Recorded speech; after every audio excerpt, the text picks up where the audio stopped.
afternoon. Thank you for coming. We are the Palos Verdes Symphonic Band, a community-based ensemble taking musicians of all ages and professions from across the South Bay. I'm Mark Amora, one of the conductors for today, and on behalf of the ensemble, welcome and thank you for coming to our concert. Today's concert is entitled Seven Harmonies. So what you're going to hear is the music that has ties to the Southern United States, as well as music from Southern United States. Our first half here will be more from the Southern United States, and we open with a piece called Exhilaration and Cry. So this piece was composed by Donald Grantham in 1989. It's a fairly recent work, but it's based on music from an 1835 tune book by William Walker entitled Southern Harmony. And in the early United States, music education was largely centered around private singing schools, mostly for the intent of getting together in small groups, and also singing on Sundays during church congregation. And this particular book, Southern Harmony, was the most popular tune book of the 19th century. So what Donald Grantham did, the person who wrote this piece, is he took that as inspiration. He tried to keep a lot of the same harmonies. There's a lot of pentatonic scales, something a little bit different than what was seen in the European tradition of classical music at the time, and give you something a little bit different. So we performed two movements from what's actually a larger work. For our next piece, we're going to move to Southern Hymn, which is a piece by Samuel Hazo. And he modeled this particular piece. It's an original tune that he modeled after Southern folk songs like Amazing Grace and Shenandoah. So you hear that very tunefulness, you'll hear soloists and the trumpets. And this particular composer is known for his idiomatic writing in the wind band. So contained within this nice hymn are some fairly dissonant harmonies that blend with the overall texture to kind of give it a modern feel. So listen for that kind of different tone color as we play Southern Hymn by Samuel Hazo.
thank you so much for coming out and supporting the band today.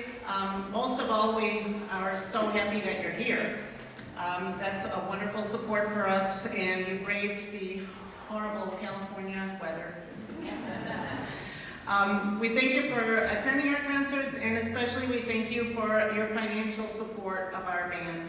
Each of your dollars that you contribute goes to new music, repairing instruments, renting our halls, and most of all, keeping the concerts free to the public, which we feel is a very important part of our mission. We do want to recognize some of our platinum donors, which I do see in the audience here today. I just want to give a shout out to them. Susie Siemens, Phyllis Pellizer,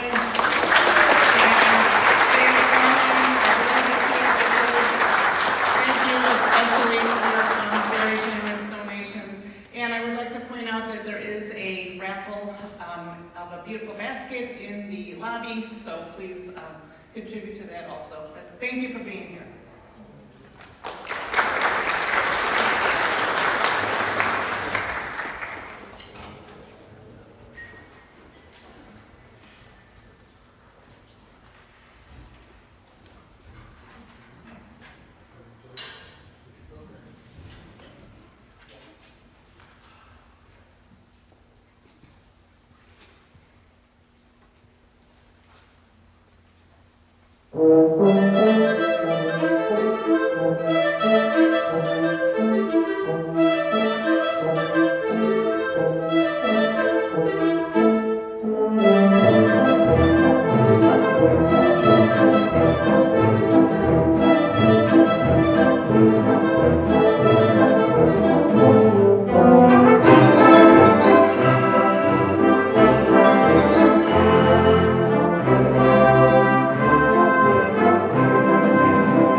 concert, I get to do all the pieces that have really good stingers at the end. My name is Eric Hankey. I'm the assistant director of the Palos Verdes Symphonic Band, and I really love that we get to do all this music for you. Concerts are great. It's fun being the conductor. Obviously, it would be no use at all if we didn't have a wonderful band to play all these pieces of music, and of course the audience. So, a round of applause for all of you and for the band. That piece was by Florence Price. She was born in 1887, and when she wrote this piece in her 40s, she was a single mother of two living in Chicago, had been twice divorced, and was struggling-ish, working hard, certainly as an African-American composer, pianist, organist, playing for silent films and playing in dance halls and church gigs.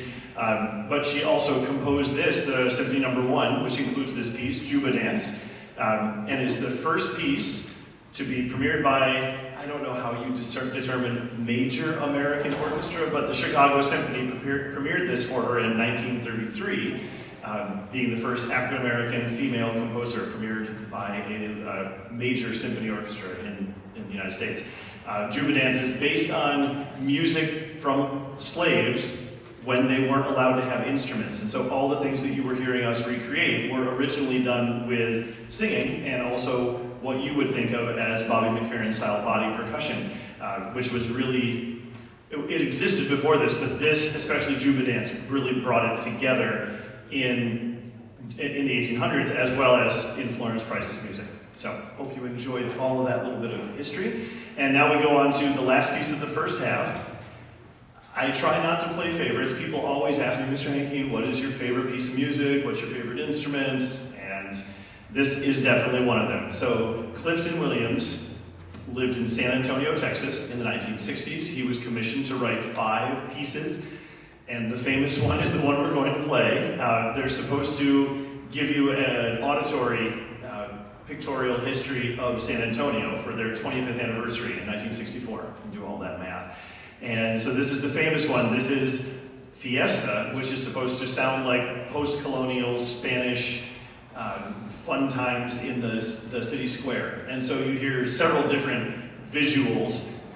You hear the entrance of the bullfighters, you hear the kids running around, you hear people yelling and selling things, you hear couples falling in love, because every composer needs to put that in somewhere. You hear the bullfight itself. So we hope you enjoy hearing all of those things and appreciate the Fiesta, Symphonic Dance No. 3 by Clifton Williams. And this will be the end of our first half. After this piece, go out and spend money, and then come back in about 15 minutes. So yeah, take a little bit of a break, and then we'll come back for our second half. Please enjoy Symphonic Dance No. 3 Fiesta by Clifton Williams.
Thank you very much. Enjoy intermission. I hope you enjoyed all of that. It's a wonderful first half. We'll see you in a few minutes.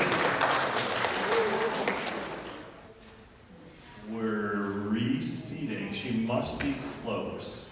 We're waiting on a horn player, and a piano player. They're getting themselves over. So now's a good time to just introduce the piece. As you see in the first half, sometimes I do it before, sometimes after. This time I'll do it before. This piece is called Danzón No. 2 by Arturo Marquez, who I can't say the name as well as I wish I could. He's a very influential modern contemporary Mexican composer from Mexico City. He also lived here in Southern California for a time. Went to Cal State. I want to say Cal State, LA. Anyway, he's been composing for the better part of 40 years now. He's 72 years old, born in 50.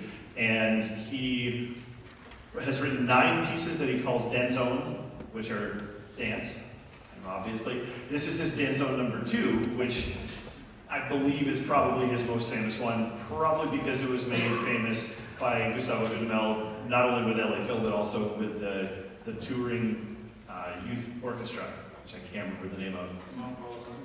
That one. Anyway, so this piece has had a lot of airtime, and yes, he was LA Phil, and now he's New York.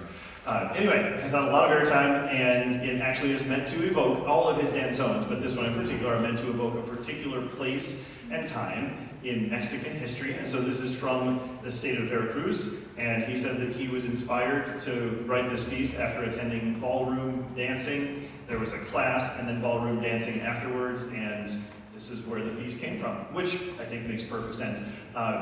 The intensity that this piece builds to frightens me for remembering my ballroom dancing once during preparations for my wedding. So maybe someday we will do something with a ballroom dancing demonstration, but it certainly is a really fun piece, and listen as everything is passed around, it gets to feature lots of different people. It's a fun time. So we hope you enjoy Arturo Marquez's Danzón No. 2 from 1994.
Oh, on piccolo, and then Joni on flute. I was this one there.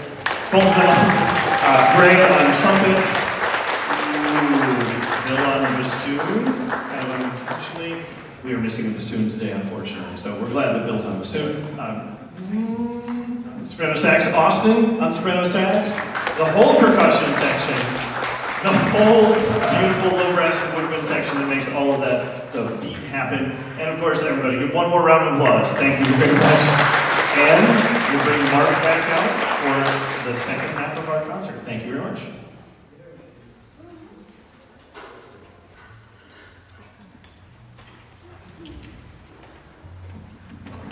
Hello, so welcome back to the second half. You notice we moved from the southern United States to south United States. It's music by a Mexican composer, dance on number 2. And so we're going to stick with Mexico, except go to an American composer, perhaps one of the most famous or well-known American classical composers, Aaron Copland.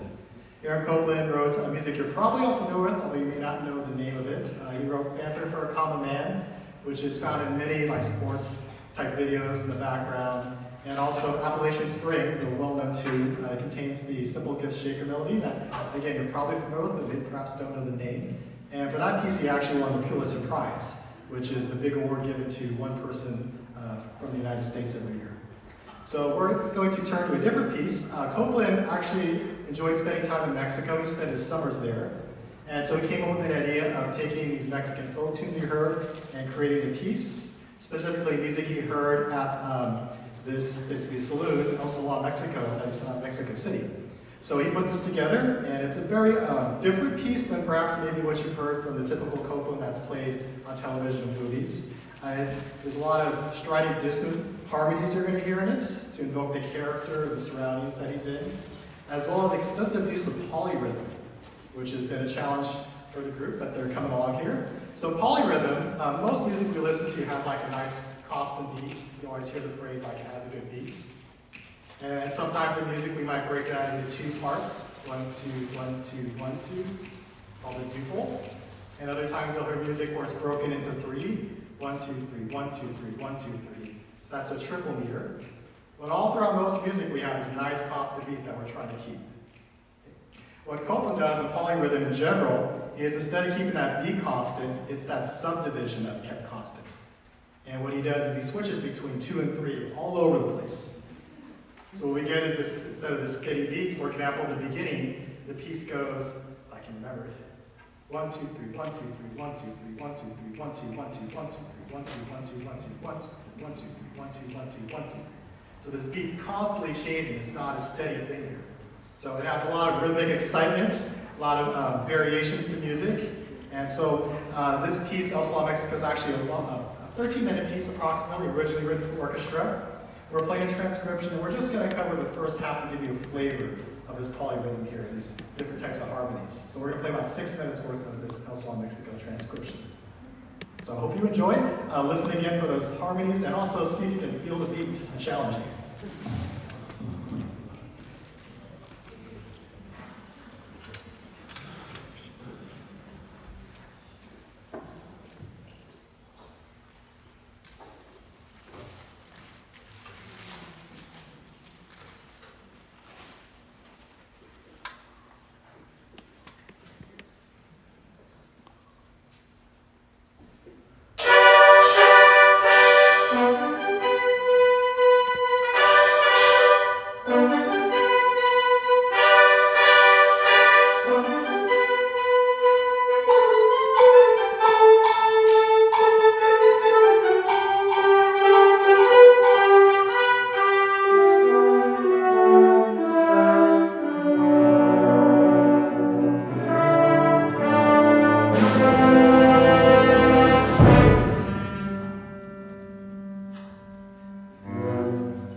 but I'm really proud of them and proud to say they have not fully lived there. Hopefully you can kind of feel that disjointedness that Copeland takes advantage of to create that excitement.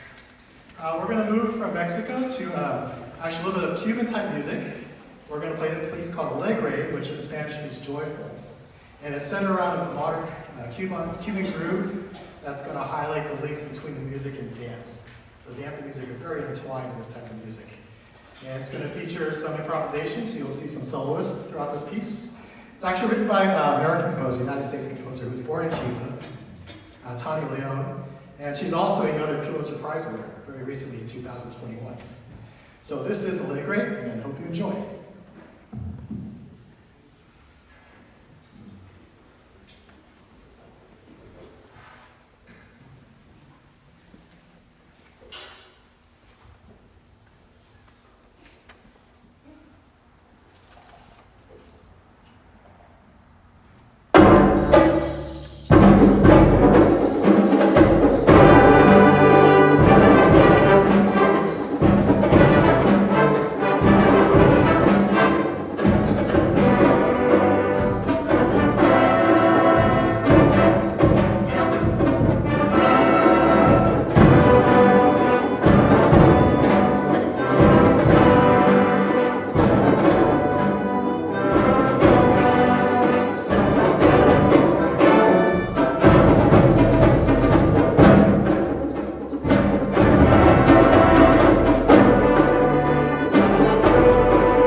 Thank you. So that brings us close to the end here.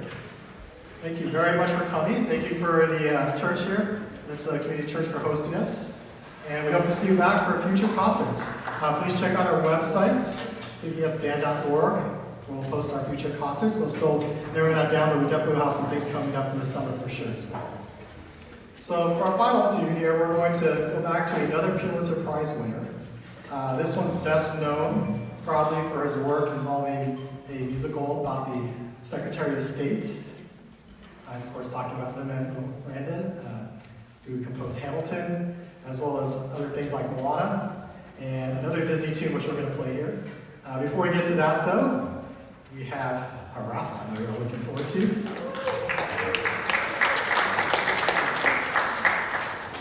Okay, so who's the lucky one that's going to pull? I heard a me.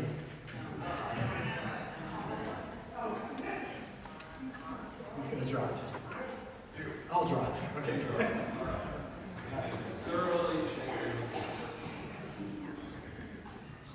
Just so there's no surprises, thank you for purchasing it. The band was also one of the persons here, so I happen to pick one of their names. It's not like it's rude here. All right.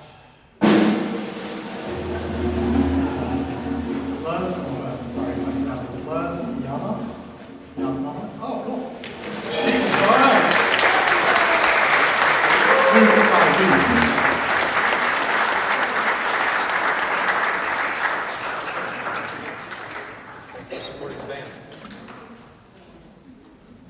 All right, thank you again for coming out. So we're going to close with selections from Encanto.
So we will leave you kind of in preparation for the first day of spring tomorrow with Zacatecas, the Mexican march.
you very much to the Peninsula Community Church for hosting, and for Danny and Bryce, who has been back there the whole time running sound lights for us. So thank you very much, everybody.